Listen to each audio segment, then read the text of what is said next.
Bien, vamos a ir entrando en materia entonces. Primero, lo que le mandé en el documento, el método número 1, comprender el qué, cómo y el por qué. O sea, qué necesita y desea y cuáles son los insights de esa necesidad. O sea, por qué lo necesita. ¿Sí? Fundamental para comprender. Luego, el método número 2, la preparación de la entrevista. ¿Sí? Preguntas abiertas, preguntas cerradas, para justamente indagar sobre el problema, saber cómo, cuándo, dónde y por qué del problema. Luego la entrevista. Primero tenemos que presentarnos, luego presentar el proyecto que estoy haciendo, construir una relación, ¿cierto? Crear una historia con lo que me está contando, ¿cierto? Luego explorar las emociones, contrapreguntar y cuestionarnos y agradecer y cerrar durante la entrevista.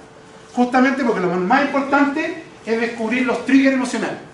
¿Sí? Mis preguntas deben llevar a la persona a que la persona se emocione y me muestre entonces lo que no me está mostrando. En esa forma te doy la respuesta que me estáis preguntando tú, Rosa. A la persona tenéis que emocionarla con las preguntas.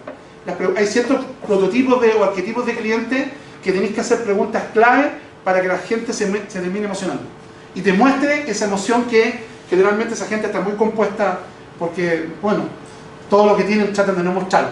¿Sí?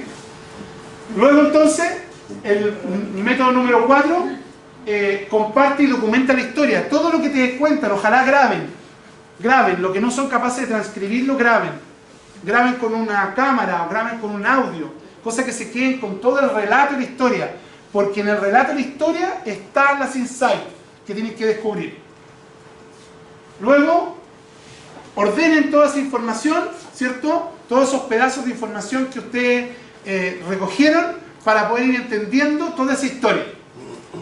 Y armen el mapa de empatía, ¿sí? El mapa de empatía ya, porque ya entrevistaron al cliente, colóquense en la perspectiva del cliente para entender qué es lo que siente, qué es lo que piensa, qué es lo que ve, qué es lo que dice, qué es lo que hace, cuáles son sus fortalezas, cuáles son sus deseos, ¿cierto? Entonces, comprender al cliente desde el mapa de empatía que ustedes ya lo saben hacer. Y entender el mapa de trayectoria de su problema. Comprender el mapa de trayectoria, comprender toda la historia que te cuentan para poder identificar dónde está el problema, ¿sí? Dónde está el dolor. Eso es súper importante comprenderlo para justamente descubrir los insights emocionales. Luego, definir a la persona, ¿sí? Quién es, edad, ¿cierto? Todos los datos que podamos tener de la persona. Y de esa forma, entender al usuario. Y justamente, a partir del usuario, entender qué necesita y por qué lo necesita. ¿Sí? Ese es el descubrimiento que tenemos que ir haciendo. El usuario, qué necesita o desea, y por cierto, los insights asociados. Vivencial, aspiracional y de intensidad. ¿Sí? Los de intensidad generalmente son con el cuerpo. ¿Sí? Los aspiracionales, lo que te dice la gente que le gustaría. Los vivenciales, lo que está viviendo. Y la intensidad que te muestra con el cuerpo, ese dolor o esa gana que tiene de lo que estáis mostrando si es una solución. Bien, lo primero que vamos a hacer, ¿qué son los EMB? ¿Qué es un EMB? Es un experimento mínimo viable. ¿Sí? Y en este experimento mínimo viable tenemos que diseñar entonces una pregunta hipotética y a partir de ahí distintos supuestos que nos permiten ir validando, ¿cierto?, el problema que tiene, luego que entendemos el problema, la solución que quiere y luego si está dispuesto a pagar por esa solución que le estamos dando. Entonces, ¿cuándo puedo realizar un EMB? Cuando haya validado una hipótesis en el mercado, por encuesta, focus group, cliente oculto, entrevista, criterio ejecutivo, hay distintas técnicas que me permiten validar cualitativa o cuantitativamente esto que le estoy hablando. ¿Qué tipo de validaciones tenemos? Validación del problema cliente, cliente hipotético, ¿quién es el cliente? ¿Se acuerdan que vimos? El cliente y el usuario, ¿sí? Y validación del producto solución. Son todos los procesos que tenemos que ir validando para ir comprendiendo justamente esto. Bien, vamos a hacer un ejemplo, ¿sí? Vamos a validar si a la gente le gusta una limonada, ¿sí? Entonces, lo que hago es identificar usuarios extremos. ¿Quién querrá tomar la limonada? Tendría que buscar gente que tiene calor, ¿cierto? ¿Cierto? Que está resfriada, ¿cierto? Hay que ir identificando quién va a ser mi usuario extremo, ¿cierto? Una vez que defino mi usuario extremo, hago una lista de hipótesis y voy a entrevistar. Les digo, estoy creando un nuevo proyecto y me encuentro en descubrimiento de cliente. ¿Te gustaría ayudarme? Si la gente dice no me interesa, entonces no es mi usuario extremo. Si encuentro que sí me interesa, como dice sí, seguro, cuéntame, ahí tenemos un usuario extremo. ¿Sí? O sea, se interesó. ¿Ok? Quiere decir que tiene un problema y está buscando solución. ¿Ok? Tu supuesto ideal. ¿Ok? Luego, ¿qué problema resuelve mi producto? ¿Qué beneficio ofrece mi producto después de entender el problema?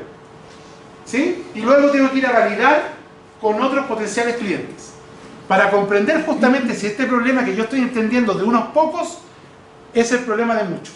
¿Sí? ¿Qué es lo que aprendo entonces? El usuario, la necesidad y deseo, y finalmente los insights, que son los triggers emocionales que significan por qué la gente hace lo que hace. ¿Sí? Que es transferir valor. Bien, acá hay un ejemplo de lo que estamos viendo. Tengo la hipótesis, el salto de fe, la gente pagará al comprar una limonada. Hipótesis 1, al menos 10 clientes al día. Métrica, número de clientes. Medida, 2 clientes, 3 se acercaron pero no compraron. Conversión, el 40%. Medida 2, ninguno ese día. Luego, 3, ese día llovía. Luego, 6 clientes se acercaron pero no compraron. Conversión del 100%. O sea, tenemos que tener métrica cuando estamos midiendo, porque solamente podemos gestionar cuando tomamos medidas. ¿Sí? ¿Qué pasa cuando tú no tienes el negocio? Estás haciendo un negocio absolutamente nuevo. Supongamos que la limonada no se conoce en el mercado. ¿Qué haces? Porque no tienes cómo para medir, solamente tienes la encuesta. Sí, pues yo voy a medir 10 personas. Primero salí a la calle al azar. 10 personas, yo digo que por lo menos 50% va a prestar interés y me va a contestar la encuesta. Salgo a la calle y descubro que solamente una persona, entonces ya la métrica no se valida. Entonces, si la limonada no existe. Sí, no importa, salgo a la calle, te estoy diciendo, olvídate de la limonada. Salgo a la calle y voy a ir a hacer una entrevista para preguntar qué problema tiene la gente. Y el supuesto que digo es que de 10 personas, el 50% se va a tener interés a conversar conmigo. Ese es el supuesto nomás. Y luego digo que solamente el 10% quiso conversar conmigo.